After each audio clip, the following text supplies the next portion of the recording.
Did you know that none of the original books and letters of the Bible actually exist today? That's right, none of them actually exist. Some people think that the originals are somewhere hidden away in the Vatican archives. Others say that it just didn't survive the centuries or the millennia. The fact is, we just don't have them.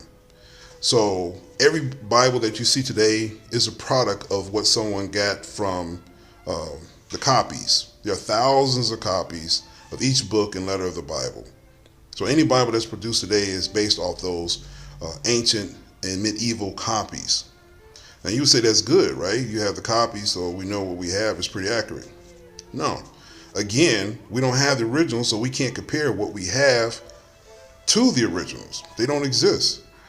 So the copies, none of the copies agree with one another. We don't know which one of these copies is an actual authenticated, validated copy or exact copy of the originals, because again, we don't have the originals, and the problem is the copies don't agree with one another.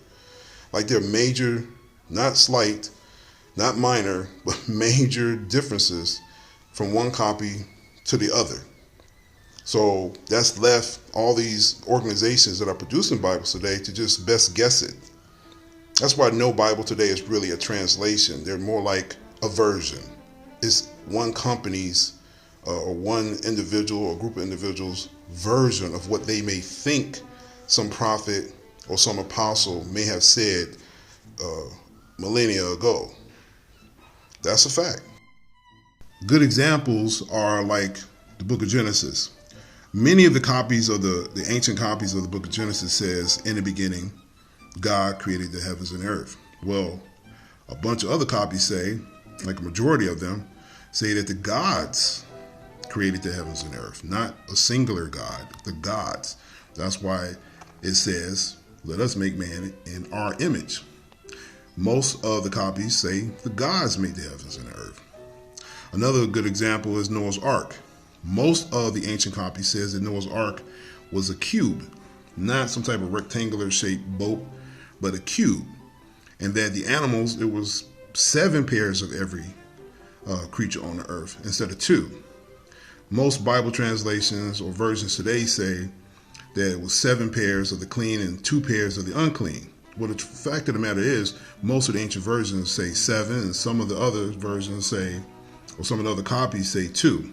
So modern day Bible producers just kind of went the middle way and just said 7 clean pairs and 2 pairs of the unclean animals. And it goes on like that. Adam's first wife, Lilith. There are many passages in these books of the Bible that actually talk about Lilith, and Lilith is the first wife of Adam, but modern day Bible producers have taken that out, so you wouldn't question whether or not Adam had 2 wives or 1 wife, like that. And then what was very popular during the Middle Ages, most Christians believed that the phoenix and the unicorns were real. Most Bibles, or the vast majority of all the Bibles, stated that there were unicorns and a phoenix, that mythical bird that flew from Arabia to Egypt and would die, in a flame, and then a new phoenix would be reborn from his ashes. That. Yeah, and then it goes on. Every book of the Bible has this problem. The book of Daniel, the book of Isaiah, Jeremiah. So in the New Testament, one huge example is the Gospel of John.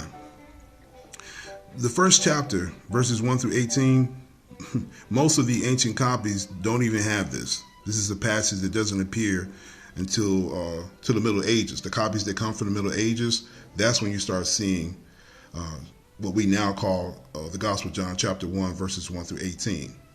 And you had to go read it to see that, the Word was God and was God and all that. It didn't exist in the most ancient copies.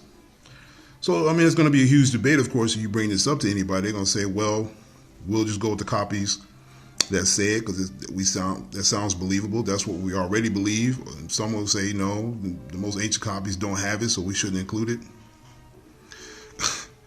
Well, you could debate all day long. The truth of the matter is you don't have the original, so you can't compare it to. So you just have to just best guess it and go whatever you think is right. And that's what they're doing in many cases, not all cases. Some people are just, they know it can't be trusted, so they're just producing something so they can make money.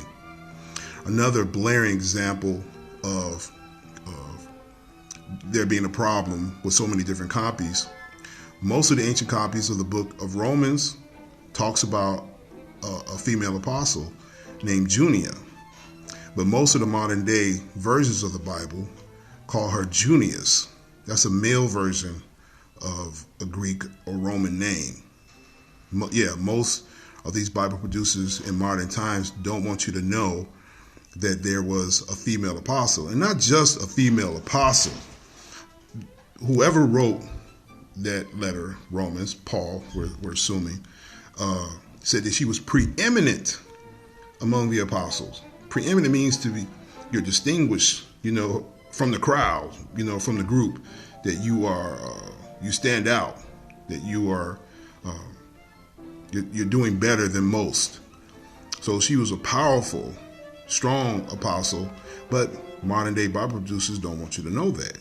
They don't highlight it. They've changed the name from a female version to a male version to hide it, to hide the fact that this was a woman. So this is a major problem throughout the entire Bible. So that's why it's such a huge deal that we don't have the originals to compare to. Now, of course, you can ask yourself, well, of course God will protect his word, right? Well, he didn't. And that, for me, kind of clenches it for me. It's like, if God didn't protect these books, these letters, then they must not be his books. He must not have inspired these letters. Because if he inspired them, if he wanted men to write these books and letters, if he wanted us, mankind, to have it for all time, he would have protected it, because it's important information, right? It gets you from earth to being in his presence in heaven, right? Well, he didn't protect it. He didn't keep it safe. So God is able to do all things. He's all powerful. So if an all powerful being does not protect books that he inspired, supposedly inspired, then he didn't inspire them. So that's why I've rejected the Bible, because if God is not going to protect it, then why should I believe in it?